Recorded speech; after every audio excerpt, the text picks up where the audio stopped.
तो मैं यहाँ ये बता रहा था आप लोगों को कि जब आप लोगों ने क्या करना है, इंस्टॉलेशन कर रहे होंगे एनाकोंडा की, तो बीच में एक चेक आता है कि ऐड हमारे पास एनाकोंडा 3 टू एनवायरनमेंट वेरिएबल, इस पर चेक करेंगे। तो इस पे चेक करने का मतलब ये है कि आप इस एनाकोंडा को या इसकी कोई भी पैकेज होगा उसको किसी भी डायरेक्टरी से एक्सेस कर सकते हैं। जैसे मैंने अभी आपको एक स्पेसिफिक डायरेक्टरी से एक्सेस करा था लगा हुआ, राइट? तो आप इसको फिर कहीं से भी एक्सेस कर सकते हैं। तो इस एक चेक करने का ये फायदा होगा, बाकी सारी इंस्टॉलेशन नेक्स्ट नेक्स्ट नेक्स्ट ही करनी है आपको, ठीक है? तो ये सिंपल इंस्टॉलेशन थी, ये करोगे तो आपको फायदा हो जाएगा। अभी के लिए अगर आपके पास नहीं है तो आप सिंपल यहाँ पे क्या करो, जुपिटर नोटबुक लिखो और उसको ओपन कर लो, ठीक है? बट इसको ओपन करने से क्या होगा, आपके पास लेट सपोज मैंने यहाँ से जुपिटर नोटबुक ओपन किया तो मुझे एक नुकसान ये होगा कि मेरी जितनी भी डायरेक्टरी बनेगी अब, ठीक है, ये कहाँ बन रही है, जहाँ पे ये सारे फोल्डर्स होंगे, देख रहे हो, इन फोल्डर्स के साथ ही मेरी ये डायरेक्टरी भी बन रही है। अब मुझे क्या करना पड़ेगा, पहले ये फोल्डर्स ढूंढने पड़ेंगे कि ये सारे हैं कहाँ पे। ये सारे आपके पास रूट में मिलेंगे। रूट कहाँ मिलेगा आपको, सी डायरेक्टरी में जाओगे, यूजर्स में जाओगे, टीचर्स वाले में जाओगे, तो आपको ये देख रहे हो यहाँ पे मिल रहा है वो सब कुछ। अब लेट्स सपोज यहाँ पर ये सारे फोल्डर्स हैं, राइट? अनटाइटल्ड से लेके 7 तक मैं सारे डिलीट करता हूँ, तो देखते हैं वहाँ से डिलीट होता नहीं होता। मैं ये सारे डिलीट कर रहा हूँ, बल्कि नीचे वाले स्किप, ठीक है? तो अगर आप यहाँ आओ तो अब क्या हुआ, वो सारे के सारे फोल्डर्स डिलीट हो गए, जो आपके पास काम करते हैं वही रह गए। इसका मतलब ये वही डायरेक्टरी है जहाँ पे वो फाइल्स पड़ी हुई दिख रही थी अभी हमें। तो आपको रूट से अगर ओपन करोगे तो आपको इस तरह से सी में जाना पड़ेगा, अपने रूट यूज़र में जाना पड़ेगा, और जो यूज़र है उसके अंदर आपको मिलेगा वो फाइल्स, वो यहीं मिलेंगी अगर आप उसको यहाँ से पब्लिकली ओपन करोगे जुपिटर को यहाँ से, ठीक है? बट ये बेस्ट प्रैक्टिस नहीं है। आप क्या करो, एक स्पेसिफिक फोल्डर बनाओ, अपने फाइल सारी वहाँ रखो और वहीं से चलाओ उसको। तो मैंने इसको बंद कर दिया, इसको भी मैंने बंद कर दिया, और मैंने इसको भी बंद कर दिया, और मैंने क्या किया, मैं सिंपल वापसी गया अपनी जगह पर, डाउनलोड्स में गया, अपने फोल्डर में गया, क्लास 2 में गया, मुझे यहाँ से ओपन करना था, मैंने यहीं से CMD ओपन किया, और मैंने यहाँ से JUPYTER, PI नहीं लिखना, PY, जुपिटर में Y वाला जुपिटर, ठीक है? तो उसके बाद नोटबुक,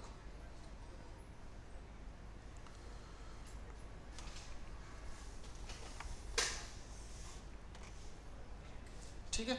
तो यहाँ से इस तरह मैंने ओपन किया। आप जिसके पास एक्सेस है वो यहाँ से ओपन कर ले, जिसके पास नहीं है वो रूट से आज कर ले, लेकिन घर जाके अपनी इंस्टॉलेशन को ठीक कर ले। आप लोगों को भी समझ में आएगा इंस्टॉलेशन करनी है कैसे, तो घर जाकर इंस्टॉलेशन आप लोग कर सकते हो।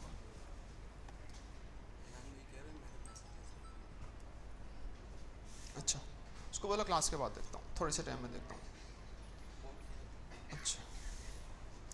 अच्छा, फिर आप लोग सिंपल क्या करो, अपने अपने पास एक नोटबुक बना लो।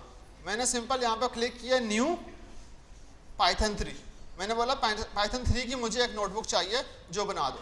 अब यहाँ पर एक ऑप्शन आ रहे हैं नीचे, देखो कि भाई आप पाइथन 3 की नोटबुक उठाओ IPY कर्नल के ऊपर, पाइथन 3 की नोटबुक उठाओ जो अंडर द हुड एनाकोंडा को एनवायरनमेंट इस्तेमाल कर रही हो, या पाइथन 3 की नोटबुक उठाओ जो क्या इस्तेमाल कर रही हो, बेस एनवायरनमेंट इस्तेमाल कर रही हो।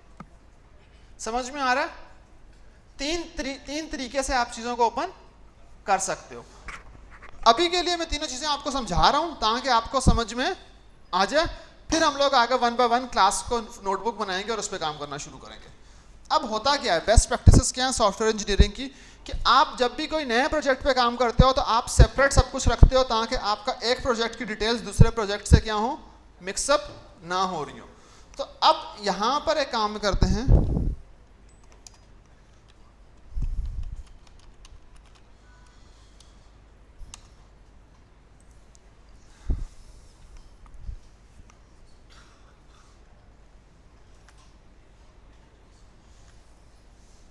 किसी ने मेरे बाद भी पढ़ाया ये, ठीक है? अच्छा, अब हम क्या करते हैं मैं आपको समझाता हूँ। लेट्स सपोज आज हम लोगों ने क्या किया, क्लास 2 पे काम कर रहे हैं। लास्ट वीक हमने किस पे काम किया था, क्लास 1 के ऊपर काम किया था,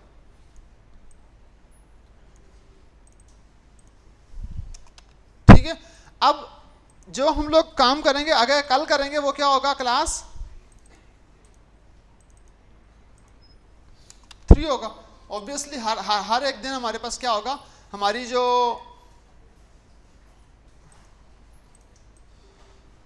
क्लासेस हैं वो क्या होंगी, बढ़ती जाएंगी और हमारे फोल्डर में डिफरेंट चीज़ें आती जाएंगी। Let's assume this as a project.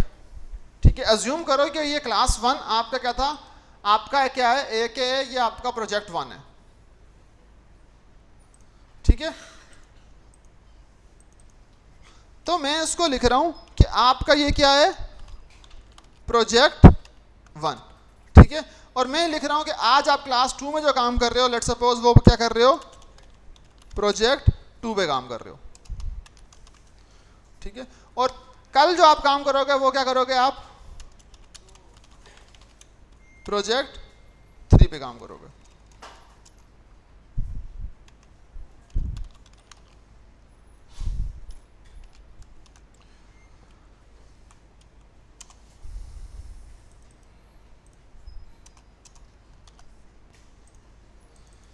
Okay, अब लेट्स सपोज आप डिफरेंट प्रोजेक्ट्स पे काम कर रहे हो। ठीक है, हर क्लास आपका डिफरेंट प्रोजेक्ट है और आप डिफरेंट प्रोजेक्ट्स पे काम कर रहे हो। टू बी वेरी फ्रैंक, कुछ 1.5-2 महीने के बाद आप हर क्लास के अंदर नया प्रोजेक्ट पर ही काम कर रहे हो, क्योंकि हम नई नई केस स्टडीज लेके आएंगे। आप केस स्टडीज शुरू में पाइथन और एसक्यूएल पढ़ते हुए आपको थोड़ा टाइम लगेगा, हम लोग सेम लैंग्वेज या सेम चीज़ के ऊपर काम कर रहे होंगे, बट जब आपकी ग्रिप थोड़ी सी ठीक हो जाएगी तो आप हर क्लास के अंदर एक केस स्टडी या एक प्रोजेक्ट ही कर रहे होगे। तो अज्यूम दिस कि अभी आप प्रोजेक्ट कर रहे हो, एक प्रोजेक्ट कर रहे हो हर क्लास के अंदर। तो अब अगर आप एक प्रोजेक्ट कर रहे हो, लेट्स सपोज प्रोजेक्ट 1 कर रहे हो, और प्रोजेक्ट 1 के अंदर जो आप चीज़ें इस्तेमाल कर रहे हो वो लेट्स सपोज आप क्या कर रहे हो, पाइथन का एक पैकेज है पांडास, आप वो इस्तेमाल कर रहे हो, और आप क्या इस्तेमाल कर रहे हो, सीक्वल सर्वर इस्तेमाल कर रहे हो, सीक्वल सर्वर की एपीआई इस्तेमाल कर रहे हो। ठीक है, ठीक है, आप पांडास इस्तेमाल कर रहे हो, पांडास ही लिखता हूँ मैं, पाइथन लिख लेता हूँ, पांडास में आपको बात बताऊंगा। पाइथन इस्तेमाल कर रहे हो और सीक्वल सर्वर इस्तेमाल कर रहे हो। ठीक है, और आप क्या कर रहे हो, आप एक और चीज़ जो इस्तेमाल कर रहे हो उसके अंदर वो क्या है, वो लेट्स सपोज आपके पास तीसरी चीज़ जो है वो AWS क्लाउड है, लेकिन क्लाउड के अंदर आप क्या कर रहे हो, सिर्फ उसकी एक स्टोरेज वाली जो सर्विस है वो इस्तेमाल कर रहे हो, मीन्स वहाँ पर डेटा रखने के लिए आप चीज़ें इस्तेमाल कर रहे हो, तो वो आप S3 इस्तेमाल कर रहे हो। ठीक है, तो हमने को लिख दिया कि आपने AWS की S3 सर्विस इस्तेमाल की है। एज्यूम दिस कि आपके पहले प्रोजेक्ट में जो टूल इस्तेमाल हो रहे हैं वो ये है। ठीक है, अब लेट्स सपोज हम लोगों ने बोला कि भाई आपके सेकंड प्रोजेक्ट में भी यही सब चीज़ें इस्तेमाल हो रही हैं, लेकिन हम लोगों ने एक नया टूल इसमें इंट्रोड्यूस किया है। सीक्वल सर्वर की एपीआई की जगह पे आप वेयर हाउसिंग सोल्यूशन इस्तेमाल कर रहे हो, स्नोफ्लेक की एपीआई इस्तेमाल कर रहे हो। ठीक है, सीक्वल सर्वर जो है वो T-SQL था, मैंने आपको फर्स्ट क्लास में बताया भी था ओवरव्यू देते हुए, ट्रांजैक्शनल डेटाबेस था, और यहाँ पे स्नोफ्लेक जो है ये वेयर हाउसिंग सोल्यूशन है, तो ये वेयर हाउसिंग की एपीआई इस्तेमाल कर रहे हैं। वैसे जनरली बता रहा हूँ, अभी किसी को नहीं पता था तो डेप्थ में टेंशन लेने की जरूरत नहीं है, जस्ट एक एग्जांपल दे रहा हूँ कि हर प्रोजेक्ट के डिफरेंट रिक्वायरमेंट्स हैं और हर प्रोजेक्ट में डिफरेंट टूल्स इस्तेमाल हो सकते हैं, बस इतना समझ में आना चाहिए। ठीक है, अब थर्ड प्रोजेक्ट आया, लेट्स सपोज उसमें आप कुछ भी इस्तेमाल नहीं कर रहे हो, उसमें आप AWS की एक लैम्बडा सर्विस इस्तेमाल कर रहे हो, और AWS की एक और सर्विस है S3 वो इस्तेमाल कर रहे हो। सिंपल। ठीक है, अब हर प्रोजेक्ट की अगर आप रिक्वायरमेंट देखो तो वो क्या है, डिफरेंट है।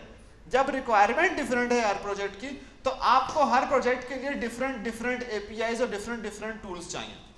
ठीक है, अब आप क्या करते हो, बेस्ट प्रैक्टिसेस क्या बोलती हैं सॉफ्टवेयर इंजीनियरिंग की, कि जब आप इस प्रोजेक्ट पे काम करोगे तो आप इसकी ही एक डेडिकेटेड एनवायरनमेंट में काम करोगे। बाउंड्री जो बनाई हुई है मैंने, ये क्या है, एक डेडिकेटेड एनवायरनमेंट है, उसके अंदर मैंने उसके पैकेजेस रखे हुए हैं, ये डेडिकेटेड एनवायरनमेंट है, और उसके अंदर मैंने क्या किया, मैं उसके पैकेजेस रखे हुए हैं। फिर ये प्रोजेक्ट 2 की डेडिकेटेड एनवायरनमेंट है, और उसके अंदर मैंने क्या किया, मैं उसके पैकेजेस रखे हुए हैं। इसी तरह से प्रोजेक्ट 3 की एनवायरनमेंट है, उसके अंदर मैंने क्या किया है, उसके पैकेजेस रखे हैं। अब क्या हो सकता है कि जब मैं प्रोजेक्ट 2 की बात करूंगा तो मुझे पता है ऑटोमेटिकली किन टूल्स की बात कर रहा हूं, इन 3 की बात कर रहा हूं। प्रोजेक्ट 1 की बात करूंगा तो ऑटोमेटिकली किन की बात कर रहा हूं, इनकी बात कर रहा हूं। अब आप ये समझ लो कि आपके पास ये जो हर एक बॉक्स है, ये डिफरेंट एनवायरनमेंट को क्या कर रहा है, शो कर रहा है, डिफरेंट एनवायरनमेंट को शो कर रहा है। ठीक है, कि ये हर एक डिफरेंट तीनों जो है ना डिफरेंट एनवायरनमेंट्स को शो कर रहे हैं। अब इन्वायरमेंट होता क्या है कि आप क्या करते हो, आप सेपरेटली एक बॉक्स बनाते हो, आप बोलते हो इस प्रोजेक्ट से रिलेटेड टूल्स इस जगह पे पड़े होंगे, ठीक है। तो यही चीज जो थी वो यहां पे आपको दिख रही है कि आपके पास हर एक पाइथन को ओपन करने के लिए जब आपने एनाकोंडा इंस्टॉल किया है तो वो बता रहा है कि आपके पास इन्वायरमेंट जो है वो एक एनाकोंडा के नाम से है, इन्वायरमेंट जो है एक बेस के नाम से, एक पब्लिक आईपी वाई कर्नल के नाम से है, जो चीजें आपके पास 3 ऑप्शंस आ रहे हैं आपके पास। इसका मतलब ये है कि हर एक के अंदर डिफरेंट डिफरेंट चीजें हो सकती हैं, ठीक है। तो अगर मैं जाऊं एनाकोंडा नेविगेटर के ऊपर,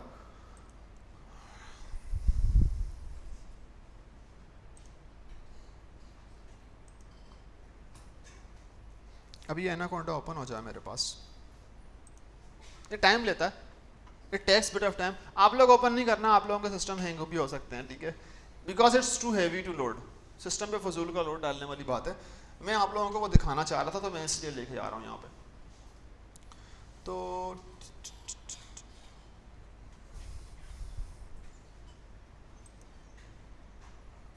अब पता नहीं किस सन में ये ओपन होगा, एनाकोंडा नेविगेटर। हाँ, अबे टेंशन नहीं लो, कोई मसला नहीं, आपके इंस्टॉलेशन का वर्जन पुराना होगा। हाँ हाँ, टेंशन नहीं लो, हम बनाना सीख लेंगे, ये एनवायरनमेंट खुद बना लें, ठीक है।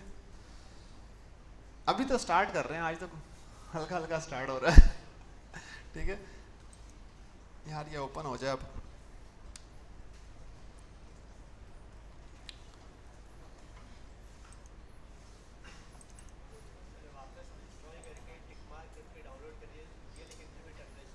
Not possible, not possible, boy not possible. तुम ऐसी बात कर रहे हो जो मेरे इतने टाइम के एक्सपीरियंस को रॉन्ग कर रही है, नॉट पॉसिबल।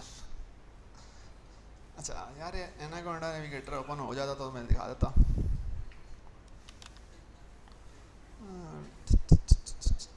ये ओपन हो जाए ना, it will take a bit of time, ठीक है।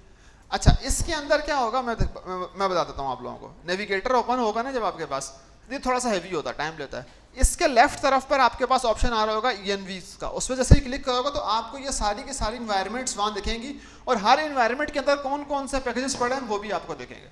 मीन्स जिस तरह से मैंने ये डिफरेंट डिफरेंट चीज़ें बताई हैं ना, वो वहाँ पर आपको जो बाय डिफॉल्ट एनाकोंडा ने आपको बना के दिए हैं, एनाकोंडा वो दिखाएगा कि भाई मैंने ये इन्वायरमेंट रखी हुई है, इसमें ये पैकेज रखा हुआ है, ये इन्वायरमेंट जो बनाई है इसमें ये पैकेज रखा हुआ है। आपको हर इन्वायरमेंट के लिहाज से डिफरेंट पैकेजेस वहाँ पर दिख रहे होंगे, ठीक है। बट हमने इसको क्लिक किया हुआ है कि अगर ये ओपन हो जाता है हमारे पास तो मैं आपको दिखा भी दूंगा। बट यहाँ पर घबराने की बात नहीं है, हम ये इन्वायरमेंट्स बनाना सीखेंगे, ठीक है। अभी के लिए फिल वक्त क्या कर दो, यहाँ पर जो पहला ऑप्शन आ रहा है उसी पे क्लिक करो और अपने पास फाइल बना लो।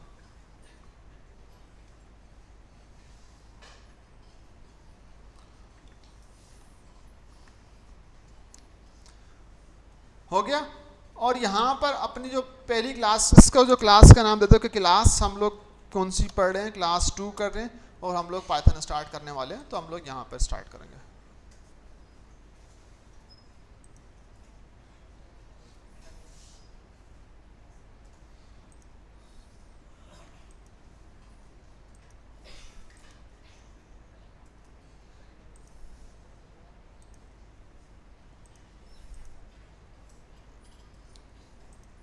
ओके, अब सबके पास ओपन हो गई यहाँ तक, सब मेरे साथ साथ चल रहे हैं। मैं बहुत ज़्यादा स्लो चल रहा हूँ, इतना स्लो कि मैं चाह रहा हूँ कि वो पीछे जो लास्ट में बंदा चल रहा हो ना वो भी मेरे साथ साथ चले, ठीक है। अब आपने सिंपल कुछ नहीं करना, सबसे पहले जो चीज़ करनी है, हेलो वर्ल्ड करते हैं किसी भी प्रोग्रामिंग लैंग्वेज को स्टार्ट करने के लिए। तो हम लोग पाइथन में काम कर रहे होंगे तो हम पाइथन किया हेलो वर्ल्ड कर लेते हैं, ठीक है। अब यहाँ पे क्या कर रहे हैं कि हेलो वर्ल्ड के लिए आपके पास सिंपल एक कीवर्ड होता है प्रिंट। आप प्रिंट लिखते हो और प्रिंट में बोल लेते हो कि भाई इसके अंदर एक आप क्या करते हो, लिख लेते हो हेलो वर्ल्ड, ठीक है। आपने सिंपल ये लिख दिया। इसको मैं जूम करूंगा, मेरी सारी सेटिंग्स आउट है, ठीक है, बेहतर है।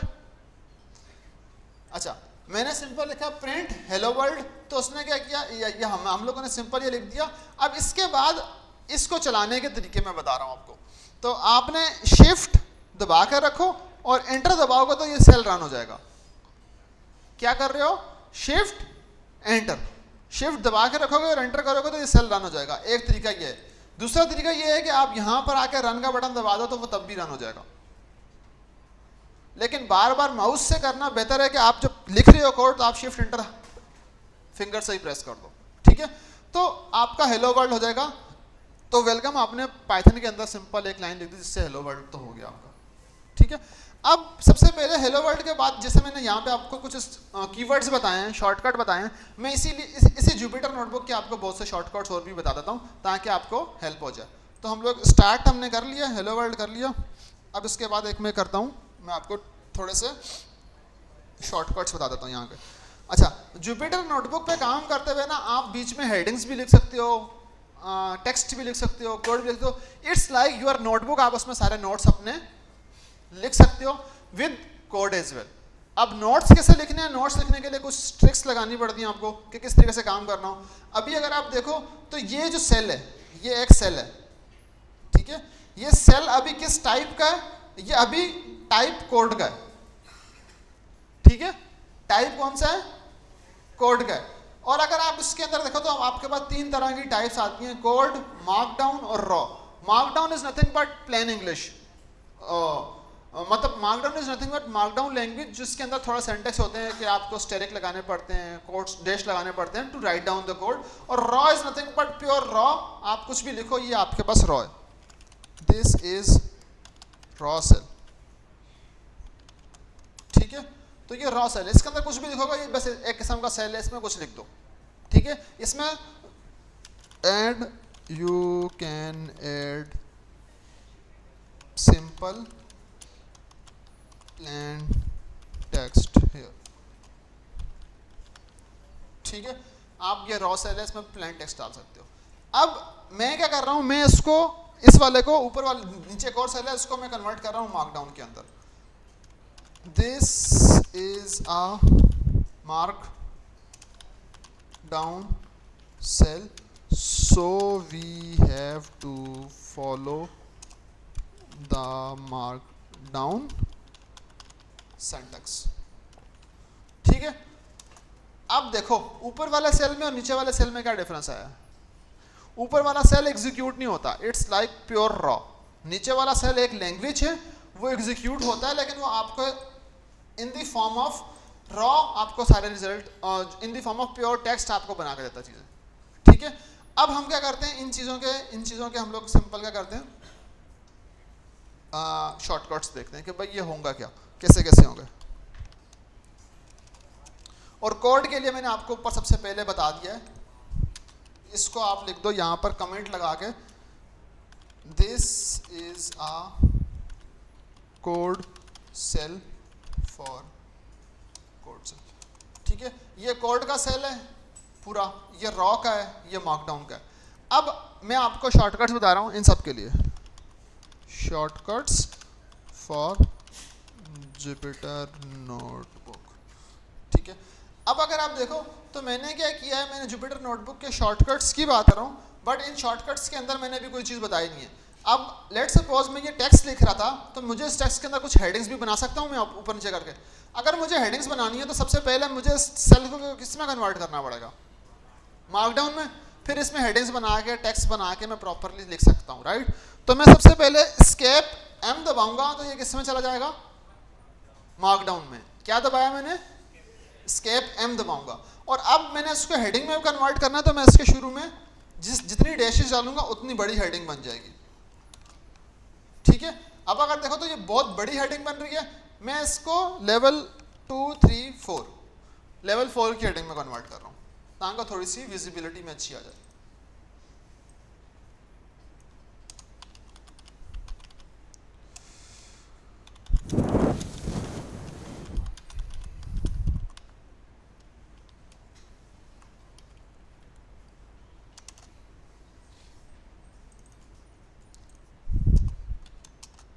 ठीक है।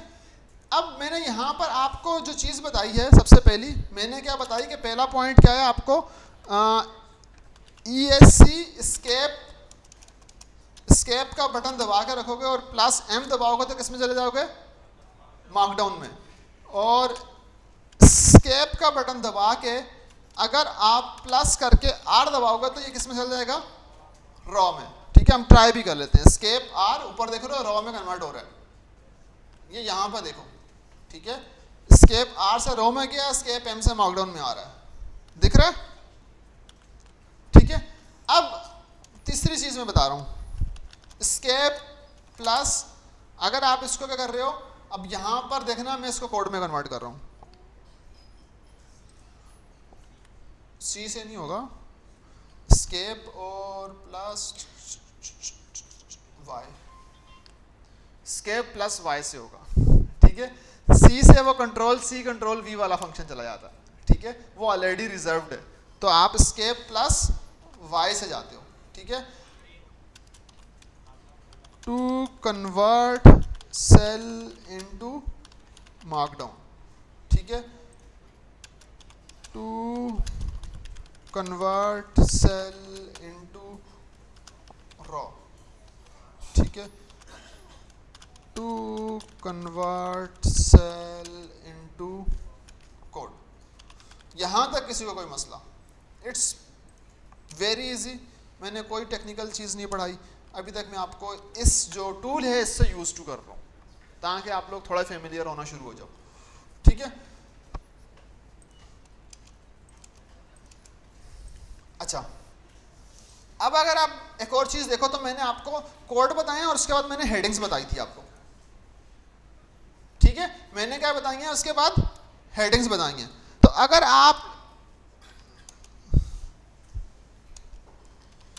आप क्या लिखो, सिंगल हैश इस्तेमाल कर रहे हो तो ये किस लिए इस्तेमाल होगा, फॉर लेवल 1 हेडिंग। ठीक है, फॉर लेवल 1 हेडिंग, ये क्या होगा, लेवल 1 हेडिंग के लिए इस्तेमाल होगा सिंगल हैश। और 2 हैश लगाओगे तो लेवल 2, 3 हैश लगाओगे तो लेवल 3। अब अगर मैं यहां से ले लूं तो मैं यहां पर बीच में डॉट डॉट लगा रहा हूं और मैं यहां लिख रहा हूं हैश 6 तक। हैश 1 से मीन्स 1 लगाओगे तो लेवल 1 की हेडिंग, 2 लगाओगे तो लेवल 2 की, 3 लगाओगे तो लेवल 3 की, तो ये सारी टिल 6 तक जाओगे तो लेवल 1 से लेके लेवल 6 तक की हेडिंग। कभी कभी आपके पास ऐसा होता है ना कि पहले मेन हेडिंग आती है, फिर सब हेडिंग आती है, फिर उसके अंदर हेडिंग्स आती हैं ना। पैराग्राफ कभी यूनिवर्सिटी में लिखते हुए तो ये चीज़ें फेस की होंगी, राइट। तो लेवल 1 की हेडिंग इस्तेमाल करो, मेन हेडिंग, फिर लेवल 2 की हेडिंग इस्तेमाल करो, सब हेडिंग, फिर उसके अंदर सब हेडिंग के लिए लेवल 3 की हेडिंग इस्तेमाल करो। तो ये आप इस तरह से इनको इस्तेमाल कर सकते हो। तो अभी मैं क्या कर रहा हूँ, मेरे पास ये कोड में कन्वर्ट है तो मैं इसको क्या कर रहा हूँ, स्केप M, ताकि मैं इसको बता सकूँ।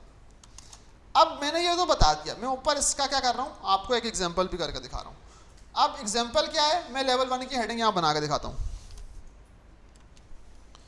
This is level 1 heading. ठीक है, और इसको मैं कॉपी करता हूँ और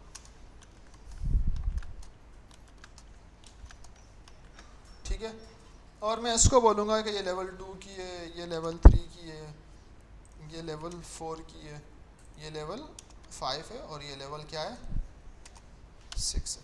अब मुझे क्या करना है, लेवल 2 के लिए 2 लगाने हैं, लेवल 3 के लिए 3 लगाने हैं, लेवल 4 के लिए 4 लगाने हैं, लेवल 5 के लिए 4। तो अब अगर मैं इसको कन्वर्ट करूं स्केप M करके तो आपको दिख रहा होगा कि पहला वाला बहुत बड़ा दिख रहा है, आगे जाते जाते आपके पास चीज़ें क्या हो रही हैं, हेडिंग्स छोटी जा रही हैं। ठीक है, तो this is what it means के लेवल 1 की हेडिंग से लेकर लेवल 6 की हेडिंग तक जा रहे हो आप। ठीक है, अभी मैं कहां खड़ा हूं, शॉर्टकट वाले सेल के ऊपर खड़ा हूं, बिकॉज यहां ब्लू लाइन आपको दिख रही है, दिख रही है।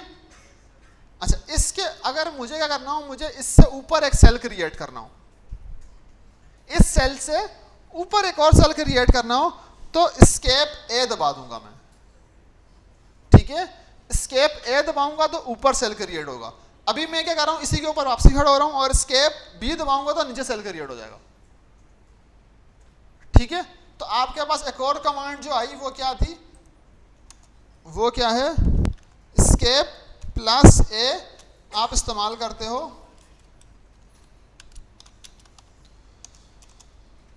To create cell above the present cell. जो भी आपका प्रेजेंट सेल है, जो भी जिस पे आप खड़े हुए हो, उसके ऊपर अगर आपको सेल क्रिएट करना है तो एस्केप ए दबा दोगे। अगर आपको उसके नीचे सेल क्रिएट करना है तो आपने क्या करना है, escape plus B to create cell below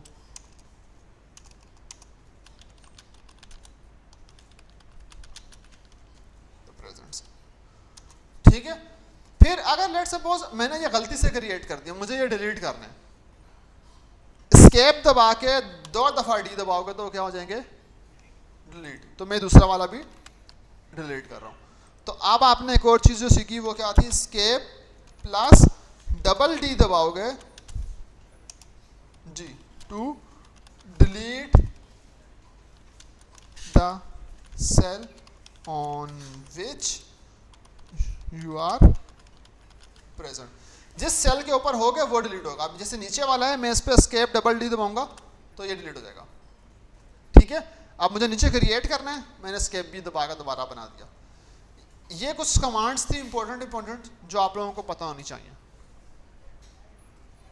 ठीक है, और इसके अलावा एक लास्ट इंपॉर्टेंट कमांड जो मैंने आप लोगों को अभी तक नहीं बताई, सेल रन करने के लिए मैंने भी बताई थी मेरे हाल से, शिफ्ट एंटर। ठीक है, अगर आप शिफ्ट प्लस एंटर दबाओगे to run the cell, to run the cell and go to next cell. ठीक है, अगर आप चाहते हो कि भाई आप इस सेल को रन करके नेक्स्ट सेल पे चल जाओ, जैसा अभी देखना मैं करूंगा शिफ्ट एंटर, तो मैंने उस सेल को रन कर दिया और मैं खुद कहां आ गया, नेक्स्ट सेल के ऊपर आ गया, नीचे वाले सेल पे आ गए ना, मेरी ये ब्लू लाइन है।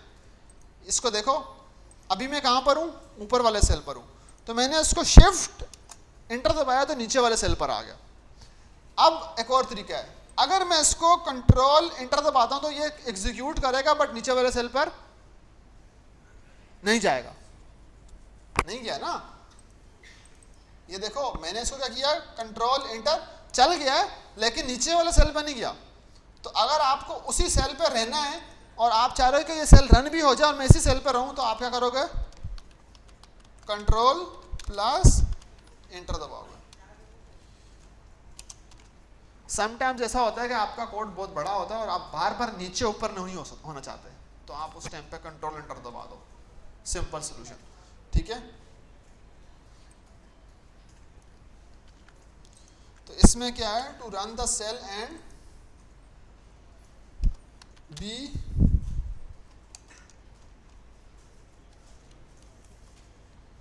नॉट गो टू, ले लेता हूं यार, सिंपल। ठीक है, और अगले सेल पे नहीं जाना चाह रहे आप।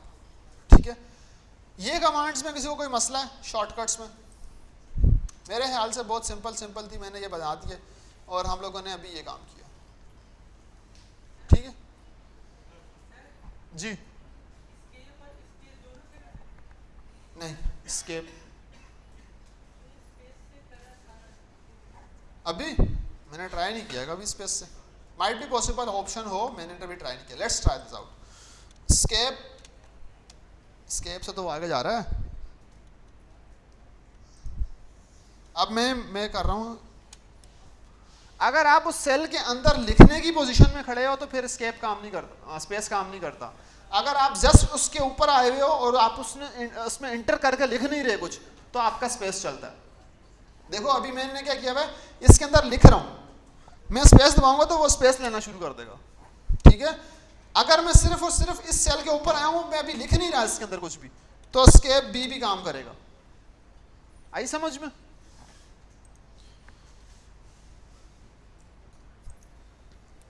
इसके अलावा एक खास इंपॉर्टेंट कमांड थी escape h,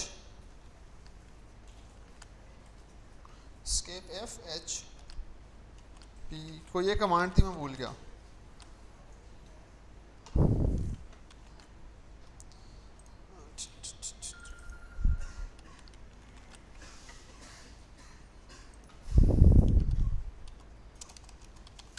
to get all shortcuts in Jupyter notebook.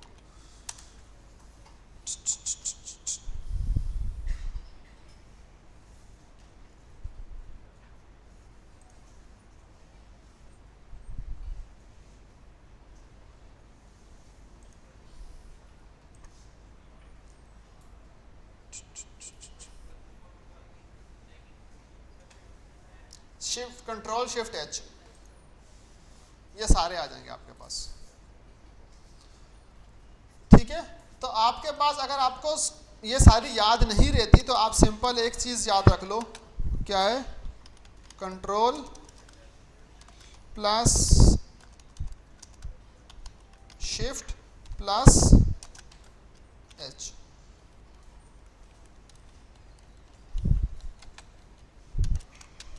To get all Jupyter notebooks shortcuts।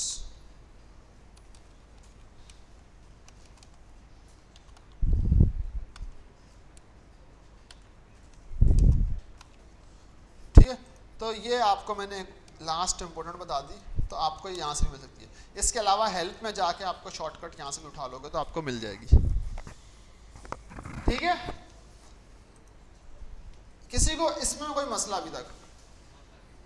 ठीक है, अच्छा अब हम क्या करते हैं, हम लोगों ने हेलो वर्ल्ड कर चुके थे, तो हम लोग यहाँ पर एक और चीज़ पढ़ते हैं, जो क्या है हमारे पास हेडिंग बनाई हम लोगों ने लेवल 3 की और लेवल 2 की, और हम लोगों ने लिख दिया वेरिएबल्स। ठीक है, और एस्केप एम किया और इसको चला दिया। ठीक है, अब हम आहिस्ता आहिस्ता अपना क्या कर रहे हैं, पाइथन को स्टार्ट कर रहे हैं। ठीक है, ऑफिशियली अब हम लोग स्टार्ट कर रहे हैं। ठीक है, लास्ट क्लास में भी आपने किया था, बट अब मैंने कहा था कि मैं नेक्स्ट क्लास में कराऊंगा, तो मैं अभी करा रहा हूँ। अच्छा, वेरिएबल्स क्या होते हैं? Variables is a placeholder जिसके अंदर आप कोई ना कोई वैल्यू स्टोर करवाते हो। Variable is nothing but a placeholder जिसके अंदर आप अपनी कोई ना कोई वैल्यू क्या करोगे, सेव करवाओगे। अब मैं बताता हूँ कैसे। ये जो मैं एग्जांपल साथ दे रहा हूँ, मैं सिर्फ उन लोगों के लिए दे रहा हूँ जो लोग यहाँ पर फर्स्ट टाइम आ रहे हैं। कुछ जिन लोगों के पास ऑलरेडी नॉलेज है उनको तो मेरे ख्याल से वेरिएबल्स पढ़ने की या सुनने की इतनी ज़्यादा ज़रूरत नहीं होगी, उनको ये लग रहा होगा कि बहुत रॉ में जा रहे हैं।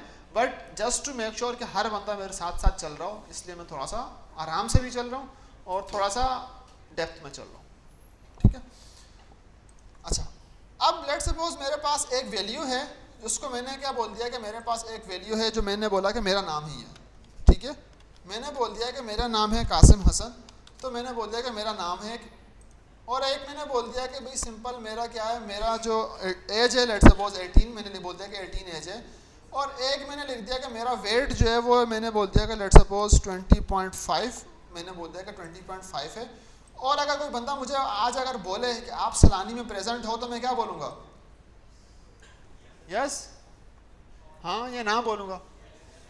ठीक है, तो मैं यहाँ पर एक चीज़ ये लिख लेता हूँ कि yes this condition is true, मतलब एक ट्रू की कंडीशन लिख लेता हूँ, यस और नो, ट्रू और फॉल्स। ठीक है,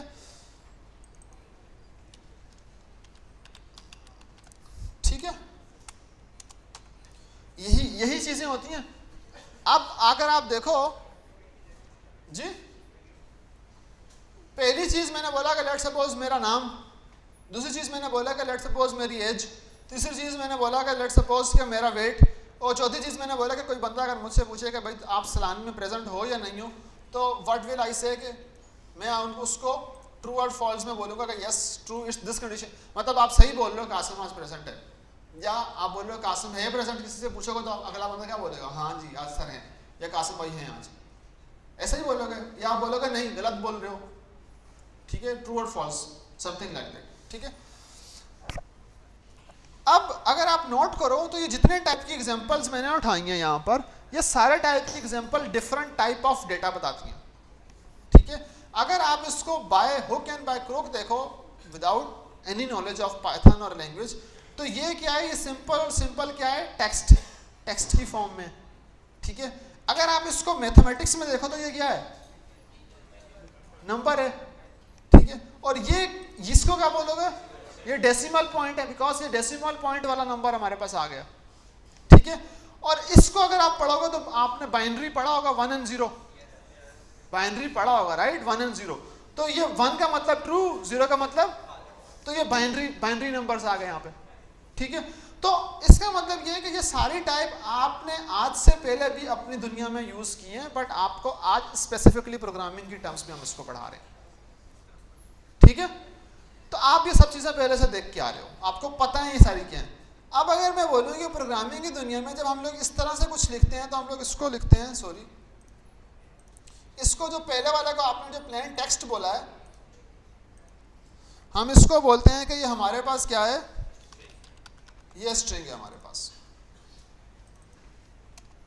बल्कि मैं इसी को ओपन कर लेता हूँ और मैं बोलता हूँ इसको हम लोग प्रोग्रामिंग की दुनिया में क्या बोलते हैं, स्ट्रिंग बोलते हैं, ठीक है। और आप इसी नंबर को क्या बोलोगे, जिसको आप नंबर बोल रहे थे, इसको हम यहाँ पे क्या बोलेंगे, इंटीजर है ये, ठीक है। फिर अगर आप इसी को देखो तो इसको आप डेसिमल बोल रहे हो, इसको हम यहाँ फ्लोटिंग पॉइंट भी बोल सकते हैं, तो हम इसको फ्लोट बोल लेते हैं। प्रोग्रामिंग की दुनिया में फ्लोट बोलते ही हैं बल्कि। और अगर आप ट्रू एंड फॉल्स को देखो तो यहाँ पे इसको प्रोग्रामिंग की दुनिया में क्या बोलेंगे, बूलियन बोलेंगे, ठीक है। अब अगर लेट्स सपोज मैं क्या करूं, मैं बोलूं कि मैं एक ऐसा प्लेस होल्डर बना रहा हूं जहां पर ये वैल्यू आएगी, जहां पर क्या होगा, इस चीज की वैल्यू आएगी। तो आप क्या करोगे भाई, ये कुछ कोई ना कोई कंप्यूटर में मेमोरी रखोगे जहां पर इसकी वैल्यू स्टोर होगी हमारे पास, ठीक है। तो अगर लेट्स सपोज आपने कभी सैलानी का फॉर्म तो फिल किया होगा राइट, टेस्ट का या रजिस्ट्रेशन का फॉर्म फिल किया होगा, सबने फिल किया था। तो आप लोगों ने अपनी डिटेल्स डाली थी, नाम, CNIC, डेट ऑफ बर्थ, कुछ तो डाला होगा राइट, डिटेल्स इस तरह की डाली थी। तो अगर आपने वो डिटेल्स डाली थी तो वो डिटेल्स हमारे पास भी आई थी, फिर हमने वो प्रोसेस की थी। तो इसका मतलब ये है कि आपने इस तरह से ही कोई ना कोई डिटेल्स दी होंगी, कोई ना कोई। हमने क्या किया था, हमने आपकी हर एक प्लेस होल्डर को उठाया था, लेट्स सपोज अज्यूम दैट कि हमने बोल दिया कि भाई ये हम लोगों ने अंडर द हुड एक नाम का वेरिएबल बनाया, जो भी चीज़ आपने फॉर्म के थ्रू फिल की हमने उसको एक कंप्यूटर के अंदर एक जगह में सेव किया जिसका नाम क्या था, नेम। फिर हमने जो भी चीज़ आपने सेव की, दूसरी चीज़ दी, हमने उसको बोल दिया कि ये क्या है, हमारी क्या है, एज है। तीसरी जो भी चीज़ आपने दी वो हमने क्या बोल दिया कि ये आपका क्या है, वेट आ गया। चौथी जो भी चीज़ आपने दी, जैसे आज अटेंडेंस की बात कर रहे हो, आप हो या नहीं हो, तो आप लोगों ने बोला कि भाई प्रेजेंट है या नहीं है, तो हम लोगों ने बोल दिया इज प्रेजेंट, तो हम लोगों ने बोल दिया कि इसके अंदर सेव कर दो। हमने डिफरेंट एक बॉक्सेस बनाए कंप्यूटर की फील्ड में और उनके अंदर वो चीज़ें सेव करवाना शुरू कर दी। आई समझ में? तो अब क्या हो रहा है कि आप बज़ाहिर तो आप फॉर्म फिल कर रहे हो, बट अंडर द हुड वो नॉलेज हम लोग एक जगह पे क्या कर रहे हैं, सेव कर रहे हैं। और उस जब वो सेव हो जाती है, उन सब वैल्यूज को उठा के हम लोग कहीं ना कहीं डेटाबेस में डाल देते हैं।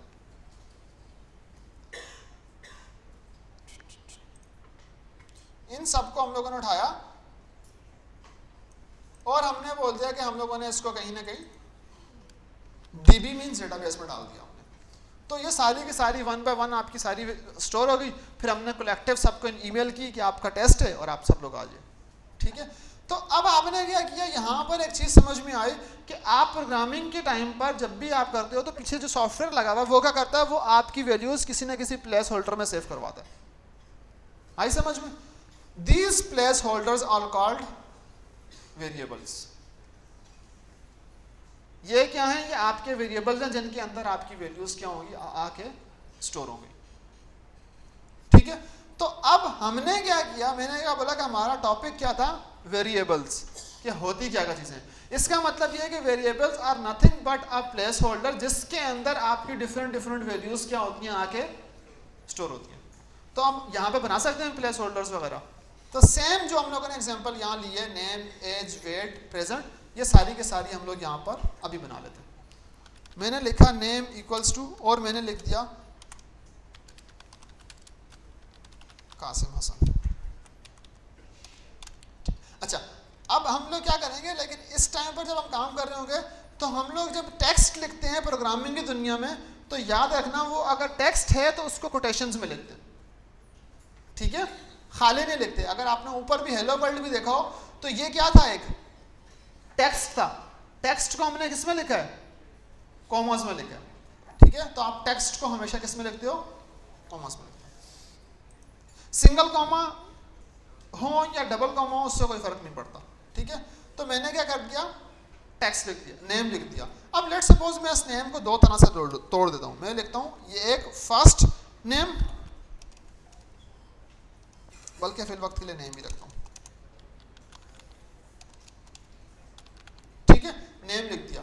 फिर मैंने बोला कि भाई इस नेम को सेव हो जाओ, चलाया मैंने, इस सेल को चला दिया मैंने। अब अगर मैं बोलूं कि नेम के अंदर क्या पड़ा हुआ है, नेम के अंदर क्या वैल्यू स्टोर हुई है, तो वो मुझे बोलेगा कि नेम के अंदर जो वैल्यू आई है वो क्या आई है, कासिम आई है, तो वो चीज़ उसने दिखा दी। सिमिलरली अगर मैं बोलूं एज इक्वल्स टू और मैं लिख दूं 18, तो एज के अंदर अब क्या वैल्यू आई होगी, 18। अब सिमिलरली मैं लिख दूं वेट और इसके अंदर मैं 20.5 लिख दूं, तो वेट के अंदर अब क्या वैल्यू आई होगी, 20.5। और सिमिलरली मैं लिख दूं is present equals to true.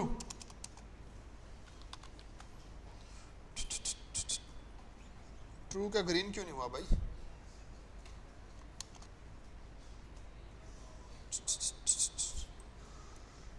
True true true और फॉल्स ऐसे ही सेव करवाते हैं, राइट, सॉरी माय बैड, मैं इतना पता।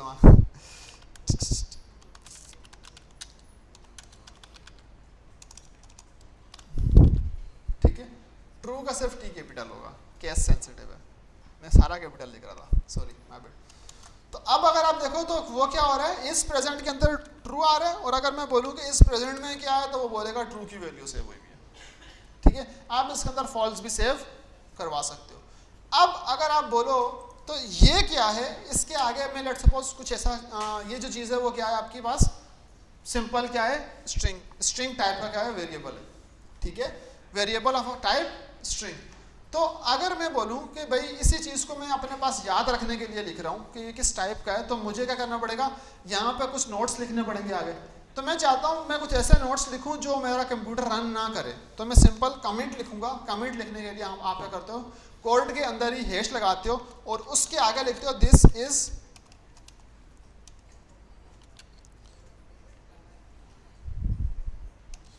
मैं लिख लेता हूँ वेरिएबल स्ट्रिंग, ये स्ट्रिंग टाइप का वेरिएबल है, ठीक है। तो ये जो लाइन है ये कभी भी रन मेरा कोड नहीं करेगा। एक कोड क्या बोलेगा कि ये क्या है, ये आपका एक कमिट है जो आपने याद रखने के लिए रखा हुआ है इस नाम के लिए, ठीक है।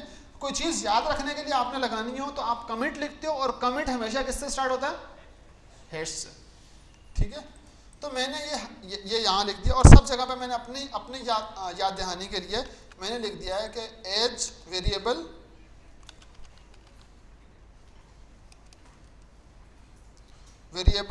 ऑफ टाइप इंटीजर,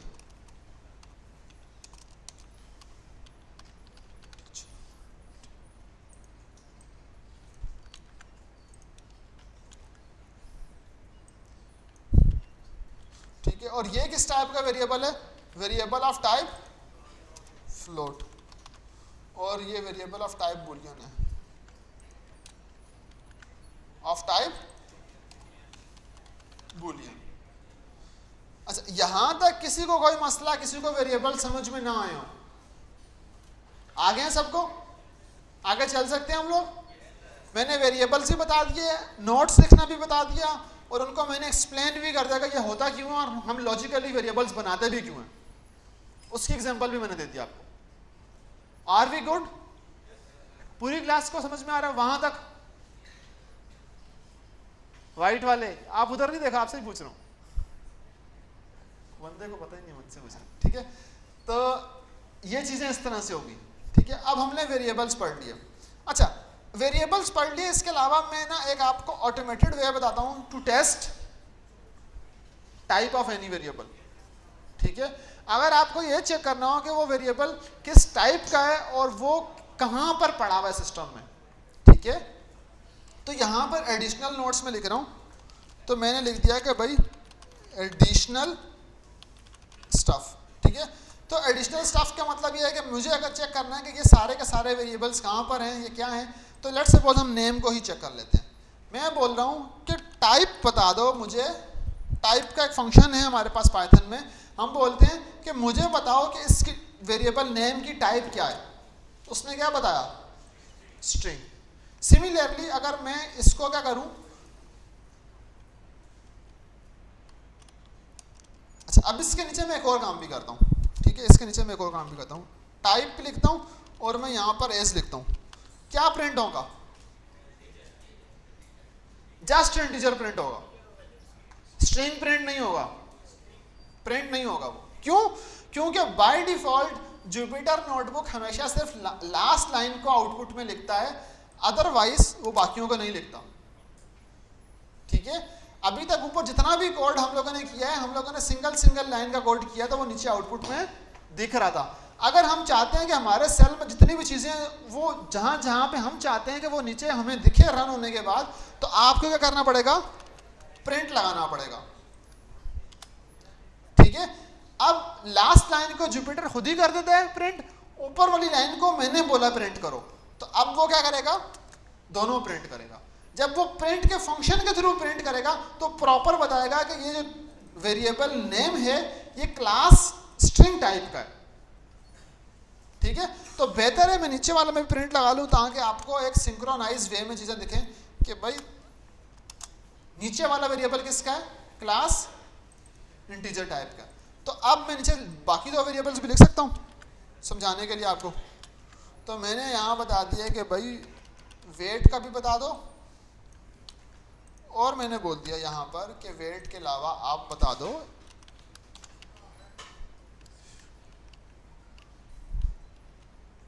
अच्छा, ये यहां पर भी मैंने एक चीज इस्तेमाल किया, थोड़ी देर में बताता हूं दोबारा।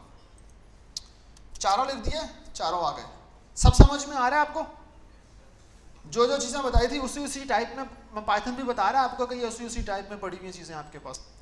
अच्छा, अब एडिशनल स्टाफ में हम लोग बोलते हैं कि भाई ये कहाँ कहाँ पड़ी हुई है ये भी तो बता दो, ठीक है, ठीक है।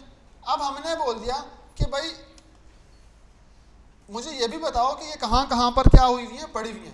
तो मैंने क्या किया, मैंने लास्ट में एक और लाइन लिखी, बल्कि एक नेक्स्ट सेल में चले जाता हूँ, मैंने लिख दिया आईडी ऑफ नेम।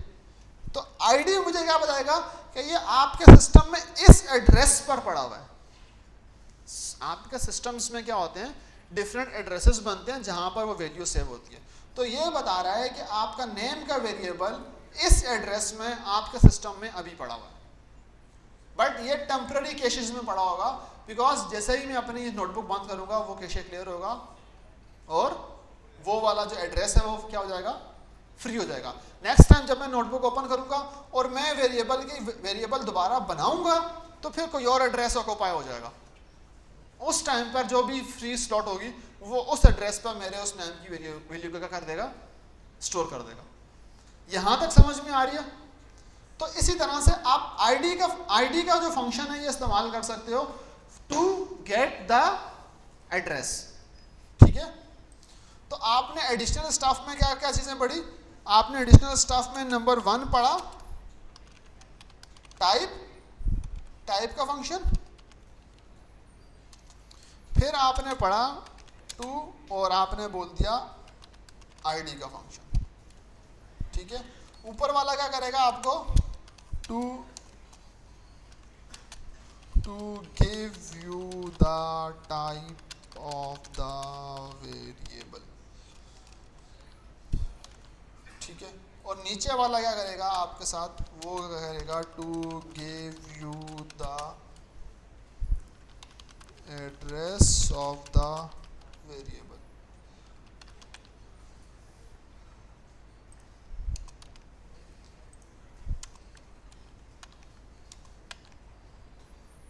यहां तक समझ में आई?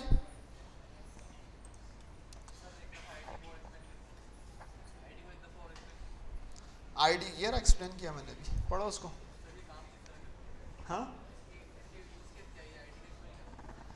अच्छा यूज केस क्या?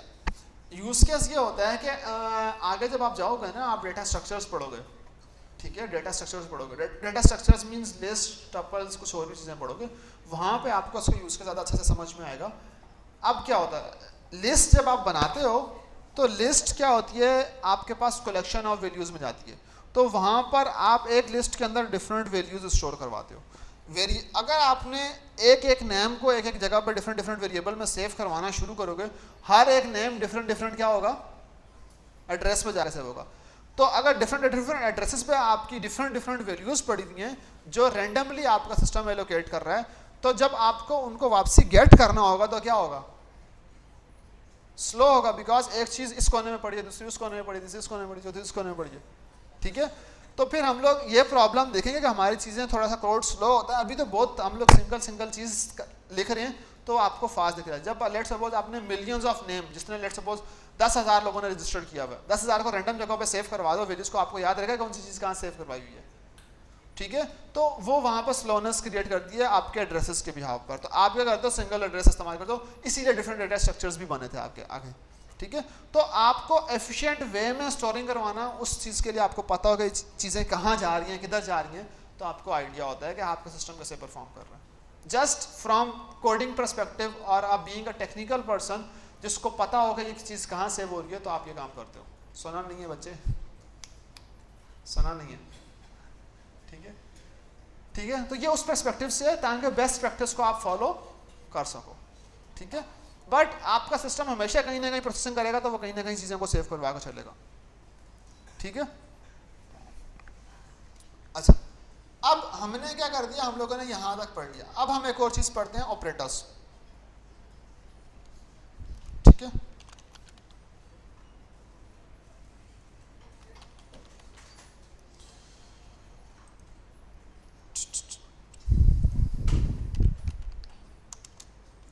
अच्छा, अब ऑपरेटर्स पढ़ने के लिए मेरा नहीं ख्याल कि किसी भी बच्चे ने मैथमेटिक्स नहीं पढ़ी होगी।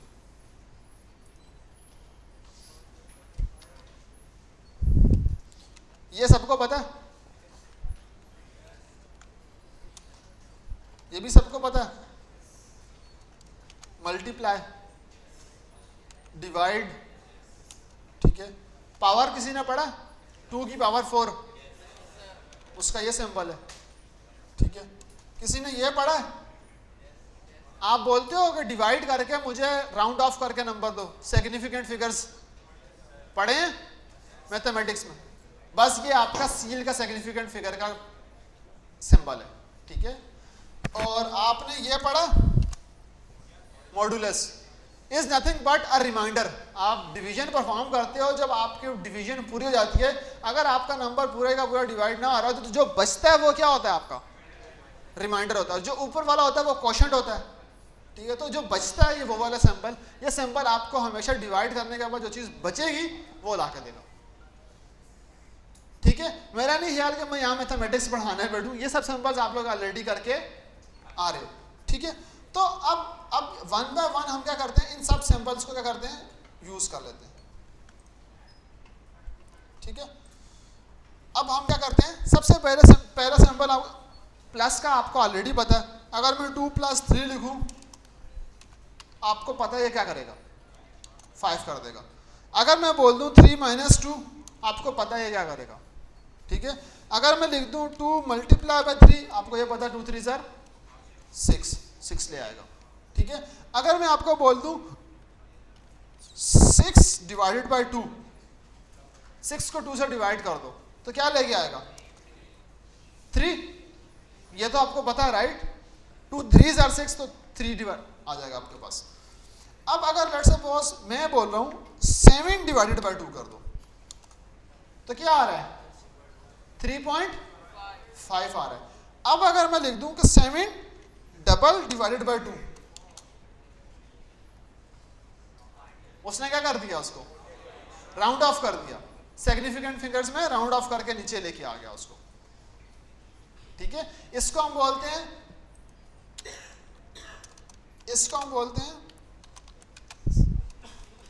नहीं, फ्लोर ऑपरेटर बोलते हैं।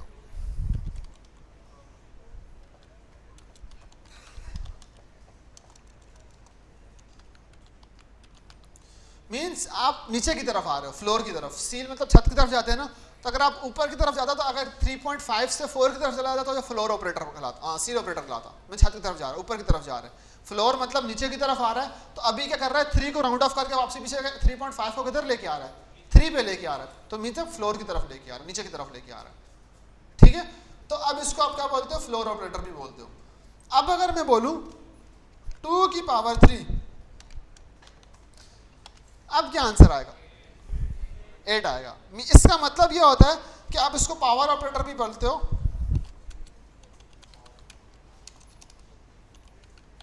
पावर ऑपरेटर भी पढ़ते हो। ये क्या करेगा, 2 को मल्टीप्लाई करेगा 3 दफा, सॉरी 2 को जितनी दफा लिखा होगा ना 2 की पावर, 2 को उतनी दफा कर दो मल्टीप्लाई पावर। ठीक है, तो ये 2 2 ज़र 4, 4 2 ज़र 8, तो 8 आंसर आ जाएगा आपके पास। ये चीज समझ में आई? किसी को यहां कोई मसला हो रहा है? मेरा नहीं ख्याल इन ऑपरेटर्स में कोई भी मसला किसी को होना चाहिए। ठीक है, अच्छा अब हम एक और टॉपिक पढ़ते हैं, इसको हम बोलते हैं एक्सप्रेशन। आज आपने वेरिएबल्स देख लिए, आपने क्या कर दिया, आपने सिंपल ऑपरेटर्स देख लिए, अब आपने क्या कर दिया, अब आप एक्सप्रेशंस देख रहे हो। ठीक है, मैं बिल्कुल वो आसान सा चीजें लेके स्टार्ट कर रहा हूं जिससे आपको प्रोग्रामिंग मुश्किल ना लगे, आहिस्ता आहिस्ता आपका मोमेंटम बिल्ड हो जाए।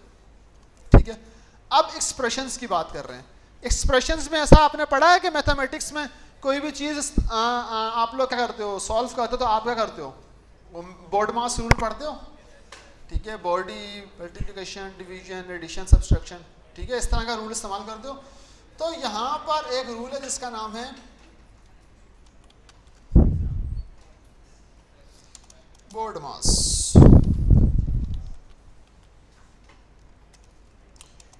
पेमडास था यार, PEMDAS, parenthesis expression multiplication division addition subtraction.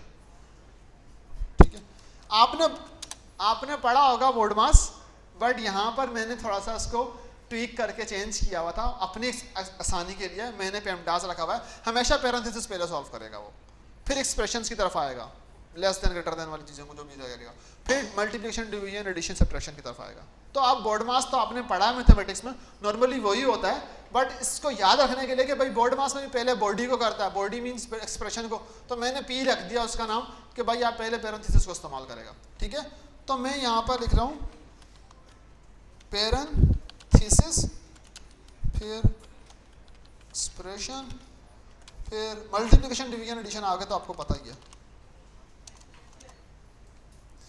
Exponential, sorry expression ही था, एक्सपोनेंशियल था, एक्सप्रेशन था, मुझे अभी याद भी नहीं है मैंने क्या रखा था। मल्टीप्लिकेशन देखते हैं इसको, फिर क्या था हमारे पास, division, addition, and then last में क्या था, सब्ट्रैक्शन।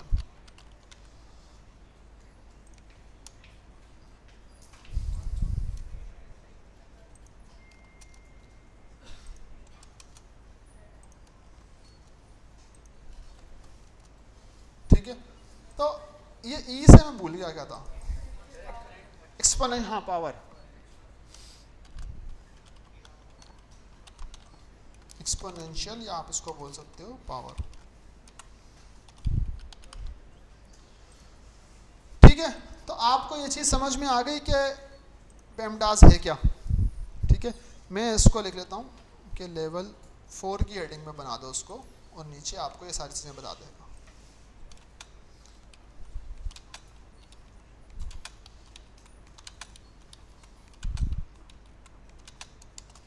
ठीक है, अब अगर मैं कुछ भी एक्सप्रेशन आपको दूं, आपको पता है कि आपको रूल ये वाला फॉलो करना है। आपका रूल क्या है, आपने पहले इस चीज को पहले सॉल्व करना है, फिर इसको, फिर इसको, फिर इसको, फिर इसको, फिर इसको। तो ये आपका क्या करेगा, आपका चीजें लेके सॉल्व करेगा। अगर लेट्स सपोज मैं यहां लिखता हूं 2 - 3 -4 - 3, अब ना ये बंदा कोई मुझे आकर यहाँ सॉल्व करके दिखाएगा मैथमेटिकली कि ये होगा कैसे सॉल्व, -4 / 5। इसका आंसर कोई बंदा मुझे मैथमेटिकली 1 by 1 हर एक स्टेप में लाके करके दिखाए, मतलब रॉ फॉर्म में। इसको एग्जीक्यूट करोगे तो आपको आउटपुट मिल जाएगा, बट मुझे कोई बंदा यहाँ पर 1 बाय 1 हर एक स्टेप को सॉल्व करके दिखाए अकॉर्डिंग टू दिस रूल। आ जाओ।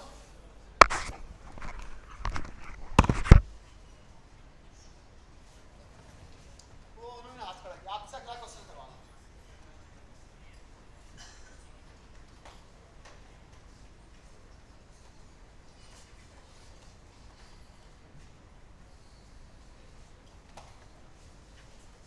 जिनको मैथमेटिक्स समझ में नहीं आती वो बोलेंगे क्या यहाँ भी मैथमेटिक्स शुरू करा दी। बट ये थोड़ा बहुत आपको पढ़ाना जरूरी है ताकि आपको पता हो कि पैटर्न सॉल्व कैसे करेंगे। 4 - 5 वो मैं बात और आगे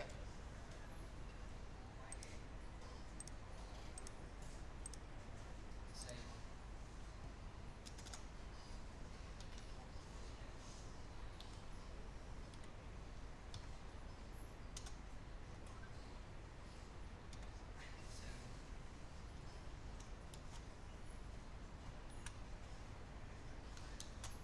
हो गया मेरा।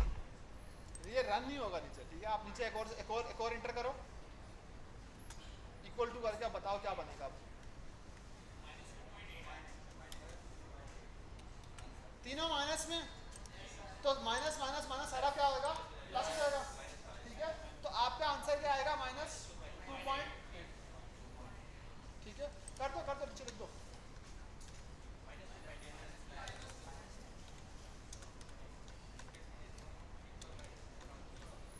चलो एटलीस्ट मेरी क्लास में बच्चों को मैथमेटिक्स तो सही से आता है, ठीक है? तो ये ऐसे सॉल्व होगा। अब इन्होंने क्या किया, इन्होंने सारा एक ही स्टेप में कर दिया, बट मेरा ऑप्शन ये था कि आपको 1 बाय 1 दिखाओ। जैसे मैंने आपको क्या बोला कि सबसे पहले क्या सॉल्व होगी, पैरेंथेसिस। तो आप क्या करते हैं, पहले इस पैरेंथेसिस को सॉल्व करते हैं, इस पैरेंथेसिस को सॉल्व करते हैं। 2 - 3 1 और 4 - 3 1। तो आप क्या करते हैं, सिंपल पहले स्टेप में एक ही चीज करते हैं, 1 - 1 - 4 डिवाइडेड बाय 5। आपने सिर्फ पैरेंथेसिस सॉल्व, यहाँ पे हमने क्या सॉल्व किया, सॉल्व p को सॉल्व किया पहले, ठीक है? एक्सपोनेंशियल हमारे पास था ही नहीं इस एक्सप्रेशन में, तो उसको छोड़ दिया। आगे क्या था, मल्टीप्लिकेशन भी नहीं था, तो डिवीजन था। उसके बाद ये डिवीजन सॉल्व होना था। तो फिर इन्होंने क्या किया, 4 डिवाइडेड बाय 5 को अगर सॉल्व किया तो यहाँ पे क्या हो गया,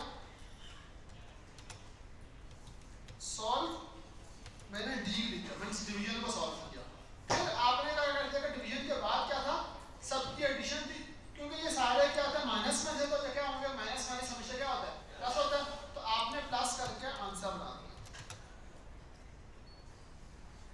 ठीक है? तो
आप देखो तो इन्होंने क्या किया है, इन्होंने सबसे पहले जितनी भी इनर मोस्ट ब्रैकेट थी उसको सॉल्व किया है।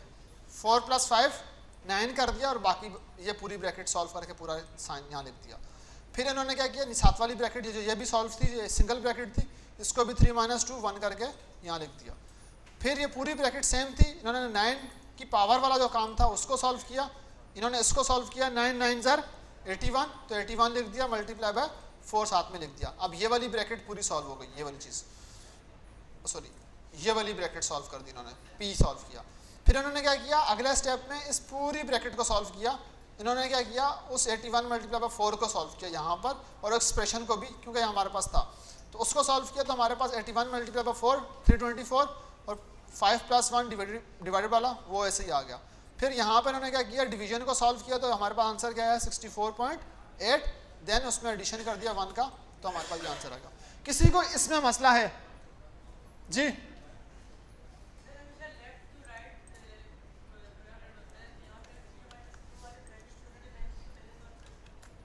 आप उसको बाद में सॉल्व कर लो, ब्रैकेट्स ही सॉल्व करना, ब्रैकेट्स आपका सबसे पहले पैरेंथेसिस ही है, ब्रैकेट्स पी।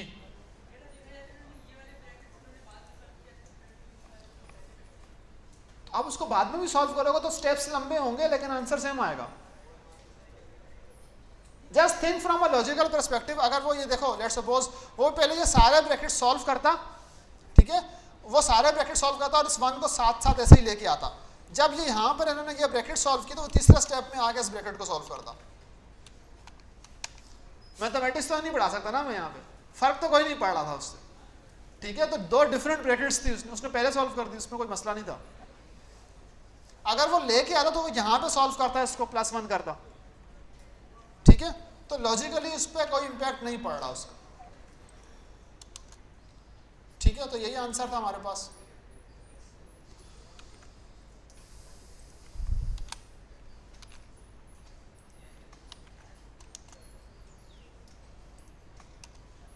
ठीक है, अब मेरा नहीं ख्याल कि आप लोगों को एक्सप्रेशन सॉल्व करने में कोई भी मसला आएगा, ठीक है। अच्छा, अब हम लोगों ने क्या किया, हम लोगों ने एक्सप्रेशंस पढ़ लिया, ये चीज़ें पढ़ ली। अब हम थोड़ा सा एक और चीज़ देखते हैं, एडवांस ऑपरेटर्स देखते हैं, टच करते हैं, ठीक है। फिर उसके बाद मैं कंडीशंस पे चला जाऊंगा, एडवांस ऑपरेटर्स थोड़े से टच करने, फिर उसके बाद कंडीशंस पे चला जाऊंगा।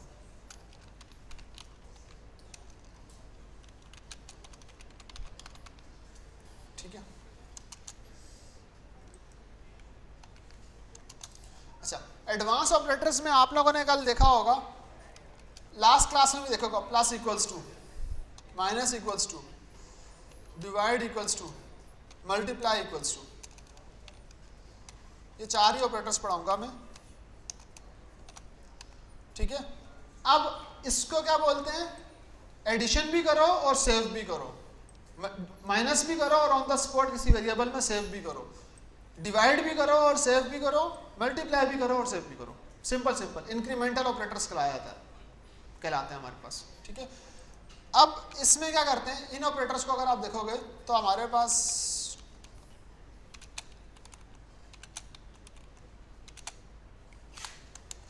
ठीक है, ये ऑपरेटर्स हैं।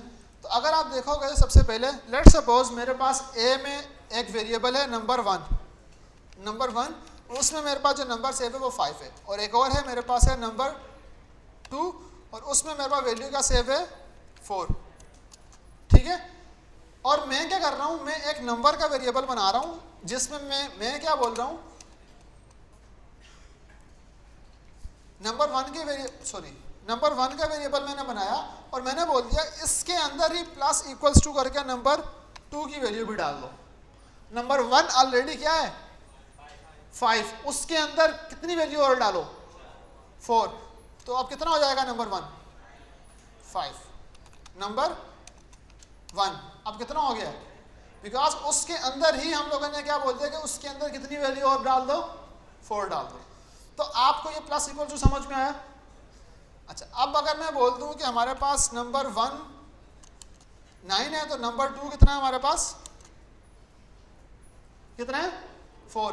अब अगर मैं बोल दूं नंबर 1 के अंदर से ही माइनस इक्वल्स टू करके तुम क्या कर दो, नंबर 2 को निकाल दो, पहले जितने ऐड किया था अब उतने ही वापसी निकाल दो, कितने बचेंगे अब दोबारा आपसी कितना हो जाएगा नंबर 1 हमारे पास 5।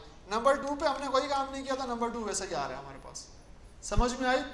अब लेट्स सपोज मैं बोल दूं कि नंबर 1 के अंदर जो भी वैल्यू है, अभी क्या है वैल्यू उसके अंदर 5 है, तो मैं बोल दूं इसके अंदर मल्टीप्लाई इक्वल्स टू कर दो, जितना भी नंबर आ रहा, कौन से वाला आ रहा, नंबर 2, ये क्या है, तो अब कितना आएगा हमारे पास 20 हो जाएगा। और नंबर 2 हमारा कितना है, वही है। अब अगर मैं बोल दूं कि हमारे पास नंबर 1 को डिवाइड इक्वल्स टू कर दो नंबर 2 से, वापसी डिवाइड करेगा, ये क्या आंसर आएगा,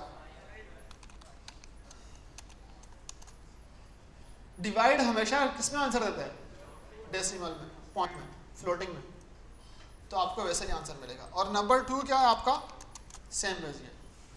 आपने सारे ऑपरेटर्स चेक कर लिए जो मैंने यहां बताए थे, सारे समझ में आ रहे थे, किसी में कोई भी मसला था आपको, मेरे ख्याल से कोई मसला नहीं था, सिंपल सिंपल ऑपरेटर्स थे, आपने ये समझ लिया, ठीक है जी।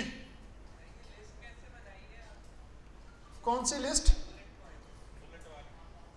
डबल क्लिक करो, डैशेस लगाए मैं शुरू में,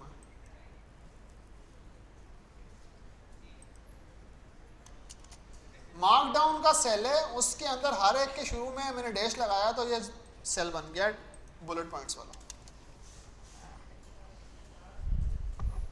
यहां तक समझ में आया सबको? मेरा नहीं ख्याल किसी को कोई भी मसला होगा इनमें, ठीक है। अच्छा, अब मैं एक और चीज बढ़ाता हूं थोड़ी सी, ये क्या है, इसको क्या बोलते हैं, इसको क्या बोलते हैं, और ये क्या है, ग्रेटर देन इक्वल टू, ये क्या है, और ये क्या है, नॉट इक्वल टू, ठीक है। जहां थोड़ा सा कॉम्प्लेक्स ऑपरेटर आया सब जो नॉट इक्वल्स टू, ठीक है। ये नॉट इक्वल्स टू ऐसे भी होता है और नॉट इक्वल्स टू ऐसे भी होता है, ठीक है। तो इसका मैं आगे कमेंट भी लिख लेता हूं, ये क्या है हमारे पास, नॉट इक्वल्स टू, ठीक है। अब हम क्या करते हैं, इनको मार्क एम में कन्वर्ट किया और हम लोगों ने बोल दिया शिट सारे सिंबल उड़ा रहा है, ठीक है। हमने ये बोला कि ये सिंबल्स ही पढ़ते हैं, एडवांस ऑपरेटर्स पढ़ रहे थे, राइट। तो अब हम लोग कंडीशंस पढ़ते हैं। अब यहां पर आपको मैं बोलूं 5 जो है वो बड़ा है 2 से, कंडीशन ट्रू है या फॉल्स है, आंसर क्या आएगा, ट्रू, ठीक है। अगर मैं बोल दूं 5 जो है वो छोटा है 7 से, ये भी ट्रू है, ठीक है, ये भी ट्रू आएगा। लेकिन यहाँ पे सिंबल कौन सा इस्तेमाल किया, लेस देन का। अगर मैं इसको यहाँ पे 3 कर दूं, 2 कर दूं, अब ये क्या आएगा, फॉल्स। आपको ये तो समझ में आ रहा है ना कि ये क्यों ट्रू हो रहा है, क्यों फॉल्स हो रहा है, ठीक है। मैं वही एनालॉजी समझानी है मुझे। अब अगर मैं, क्योंकि इसके बाद मैं इफ स्टेटमेंट्स पे लेके जाऊंगा आप लोगों को, ठीक है। प्रोग्रामिंग अच्छी वाली कोर वहाँ पे स्टार्ट होगी आपकी, ठीक है। बट अभी मैं आपको मैथमेटिक्स के ऑपरेटर्स बता रहा हूँ जो पाइथन में भी इस्तेमाल होते हैं आपके पास। अच्छा, अब अगर मैं आपको बोल दूं कि 5 इक्वल्स टू 5, ये बताया नहीं मैंने, ऊपर लिखा ही नहीं है मैंने, नॉट इक्वल्स टू, और ये लास्ट डबल इक्वल्स जो है इक्वल्स टू का होता है, ठीक है। तो अब अगर मैंने ये लिखा है कि भाई 5 बराबर है 5 के, ट्रू हो जाएगा, ठीक है। अब अगर मैं जी जी सब्र करो, आ रहे हैं, मैंने कराया ही नहीं अभी, इमाम से आगे नमाज पढ़ते हो आप भी, ठीक है, खैर हो गई, वो उसको थोड़ा सा क्यूरियोसिटी हो रही होगी, ठीक है। तो अब हमने क्या बोला, 5 जो है वो ग्रेटर देन इक्वल्स टू 5 है। कोई एक कंडीशन ट्रू हो रही है, ग्रेटर वाली या इक्वल वाली, इक्वल वाली ट्रू हो रही है, कोई एक भी ट्रू हो रही होगी तो हमारी कंडीशन क्या हो जाएगी, ट्रू हो जाएगी। अब अगर लेट्स सपोज मैं बोलूं ये ग्रेटर देन इक्वल्स टू 3 है तो भी ट्रू है। जैसे ही मैं यहां पर इसको 6 करूंगा, दोनों कंडीशन में से कोई भी एक ट्रू नहीं हो रही, ना वो बराबर है उसके, ना वो उससे 5 जो है ना बड़ा है ना बराबर है 6 के। तो अब कंडीशन क्या हो जाएगी? तो ये सिंबल भी इस्तेमाल होता है हमारे पास।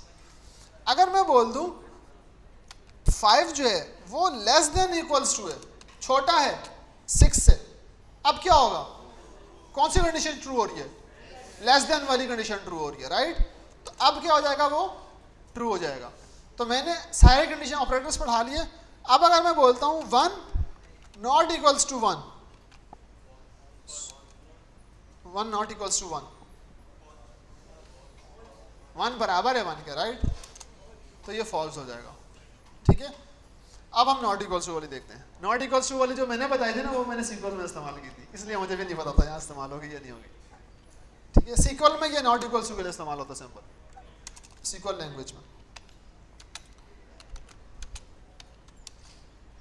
नहीं होता यहाँ पे इस्तेमाल, ठीक है। यू आर राइट, ठीक है।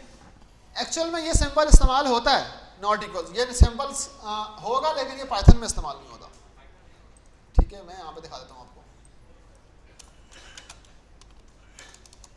Is a symbol of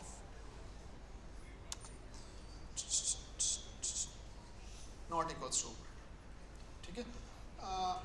sequel में इस्तेमाल होता है, ओल्डर वर्जन ऑफ पाइथन में इस्तेमाल होता था, अब नहीं इस्तेमाल होता, ठीक है। तो अब ये सिर्फ सीक्वल में ही मैंने इस्तेमाल किया, मैंने रिसेंटली सीक्वल में भी इस्तेमाल किया है, चलता है ये वहाँ पे, ठीक है। तो ये सिंबल किसको रिप्रेजेंट करता है? तो अब हम क्या करते हैं, अपना ये चैट जीपीटी का आंसर भी उठा लेते हैं, आंसर भी, बिकॉज ये आपको याद रहे, और हम उठाते हैं और नीचे ला के इससे ऊपर रखते हैं और इसको मार्कडाउन में कन्वर्ट करके यहाँ पर अपनी इमेज भी लगा देते हैं, ठीक है। नोट्स आपके।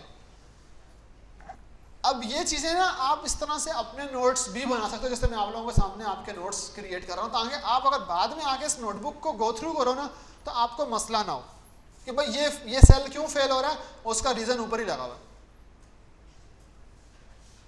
ठीक है।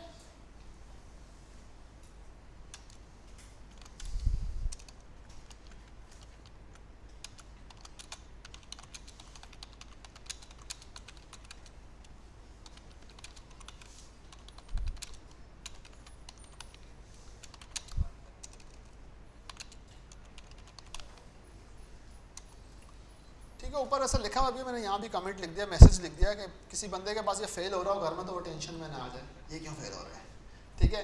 हमने ये काम भी कर लिया। अच्छा, यहाँ तक सबको समझ में आया हमने क्या क्या चीज़ें की हैं जी? इक्वल्स टू असाइन करता है, डबल इक्वल्स टू चेक करता है।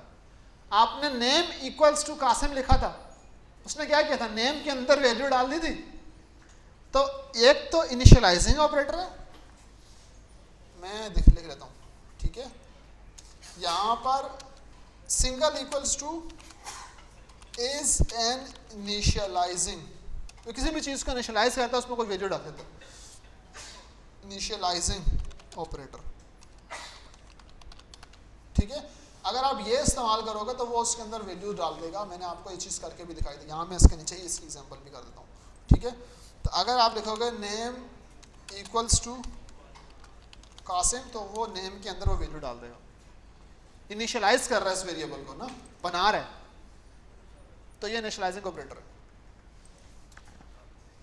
जी। यहां तक समझ में आई सबको? अच्छा, अब हम चलते हैं, हम काफी देर से पढ़ी जा रहे हैं, तो हम लोग ये चीज देखते हैं कि हम लोगों ने बुक से क्या क्या फॉलो कर लिया, ठीक है। अच्छा, अगर आप बुक से आओ, बुक को देखो, तो बुक ये आप लोगों ने घर में पढ़नी है, ठीक है। ये आपके फायदे की है, ये आपके होमवर्क में भी आएगी, मतलब होमवर्क में इन सेंस कि आपको प्रैक्टिस करनी चाहिए। प्रिंट, और इसके नीचे जो लास्ट में लिखा हुआ है ना प्रिंट के लिंक, आप इस लिंक पे भी चले जाओ, ठीक है। तो ये आपको कुछ क्वेश्चंस पूछेगा जो सिर्फ प्रिंट से रिलेटेड है, पाइथन वाले भी लिंक पे आएंगे। जावास्क्रिप्ट पे क्यों चला गया? ठीक है, अबे यार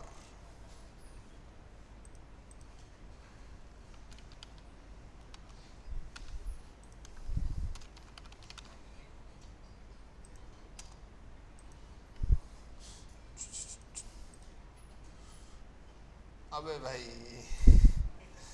बहुत ही लंबी कर रहा है मेरे साथ। अच्छा, पहले चैप्टर पे आ गए। तो अब आपने क्या करना है, जैसे हमने पहला चैप्टर पढ़ लिया आज, ठीक है, घर जाके इस पहले चैप्टर के ये जो क्वेश्चन आंसर है ना, इनको सॉल्व करो। ठीक है, अब ये ना इसने पहले चैप्टर से रिलेटेड, जबकि बहुत आसान चैप्टर है, इससे रिलेटेड आपको कितने क्वेश्चन दिए हुए हैं? 12 क्वेश्चन दिए हुए हैं। तो ये 12 के 12 आप सॉल्व करो और आगे आगे चले जाओ। ठीक है, अब let's suppose what keywords tell the print Python to display something on screen. Screen पर डिस्प्ले करने के लिए क्या इस्तेमाल करते हो? प्रिंट का कीवर्ड इस्तेमाल करते हो। अब आप फिर उसके बाद बोलो चेक मेरा आंसर, वो बोलेगा यस करेक्ट। अगर चेक है तो आप बोलो नेक्स्ट पे चले जाओ। फिर वो आपको बोलेगा कि अब इसके बाद क्या करते हो आप लोग। ठीक है, तो वो आपको यहाँ आंसर देना पड़ेगा, चेक करना पड़ेगा। तो उससे आपकी थिंकिंग कैपेसिटी ठीक होगी, उससे आपकी थिंकिंग कैपेसिटी ठीक होगी कि भाई सिंटैक्स है किस तरीके से। ठीक है, तो डोंट थिंक कि जस्ट एक प्रिंट का कीवर्ड ही आपने पढ़ा है, बट इसके कीवर्ड्स में डिफरेंट तरीके से एनालाइज करेगा ये एक्सरसाइजेस आपको। ठीक है, तो आपने क्या करना है, ये घर जाके इसकी एक्सरसाइजेस ऐसा होमवर्क करनी है। ठीक है,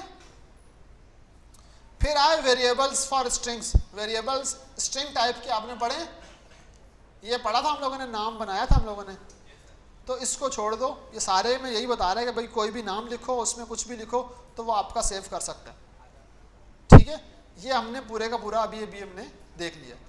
फिर वेरिएबल्स फॉर नंबर, ये भी हमने देख लिया, नंबर टाइप भी हम लोगों ने देख लिया।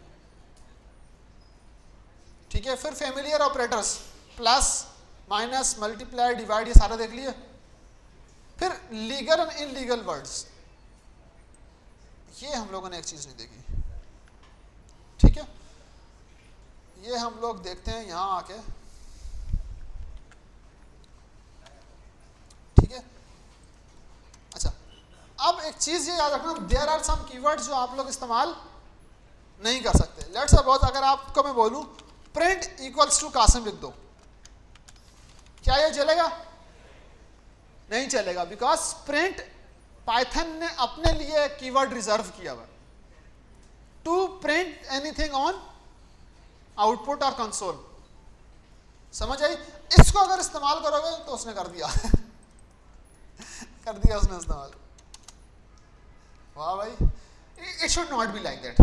ठीक है, कीवर्ड्स कभी भी वो इस्तेमाल नहीं कर सकता आपके पास, बट अभी मैंने किया, मेरे ख्याल से इसको नहीं करना चाहिए था, बिकॉज इट लीगली सेज कि ये नहीं पॉसिबल।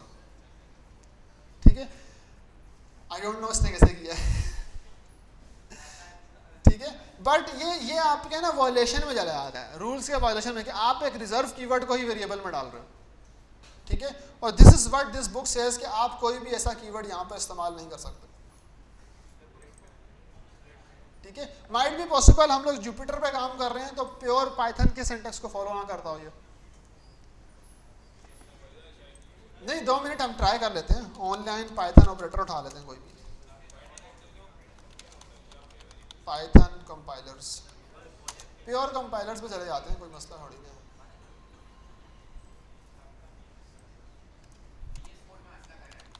हाँ ना, वो कंपाइलर वो स्पेसिफिक टू पाइथन है, Jupyter notebook specific to Python नहीं है, राइट? तो इसीलिए मैंने बोला कि भाई हाउ इज इट पॉसिबल कि वो कीवर्ड को उठा रहा है।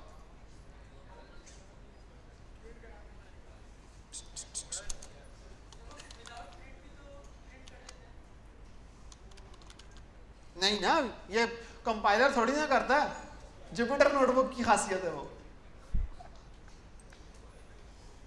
आगे एरर, वो नहीं कर पा रहा है इस वैल्यू को उठा के।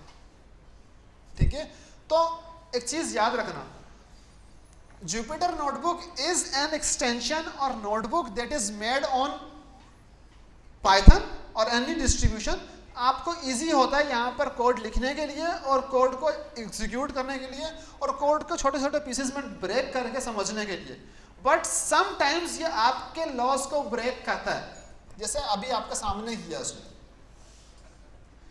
रिजर्व कीवर्ड को भी वेरिएबल के साथ इस्तेमाल कर रहा है।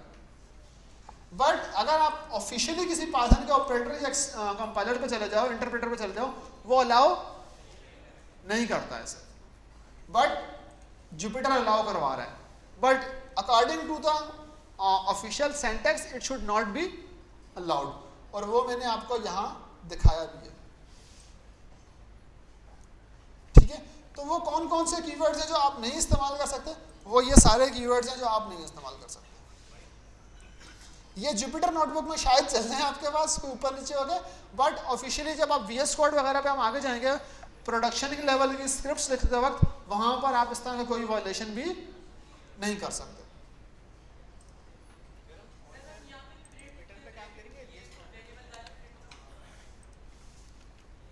सॉरी,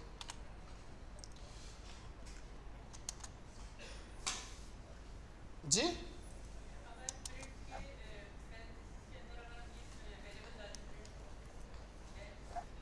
चेक कर लो, किया आपने चेक?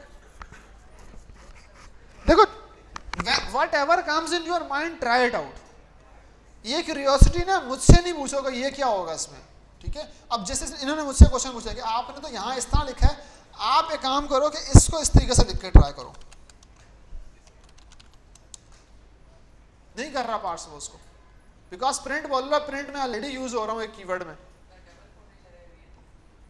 क्यों नहीं होगा? प्रिंट तो वेरिएबल का नाम है ना।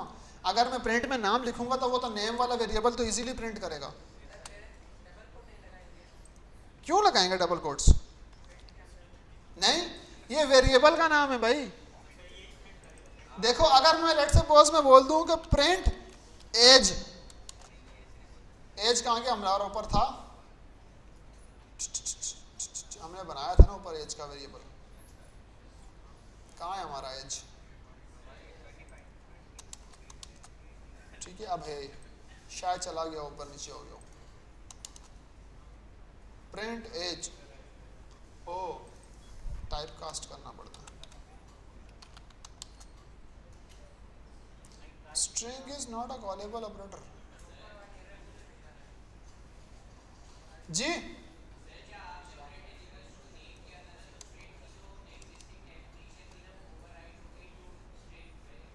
मेरे ख्याल से स्ट्रिंग इज नॉट, हाँ यस यू आर राइट।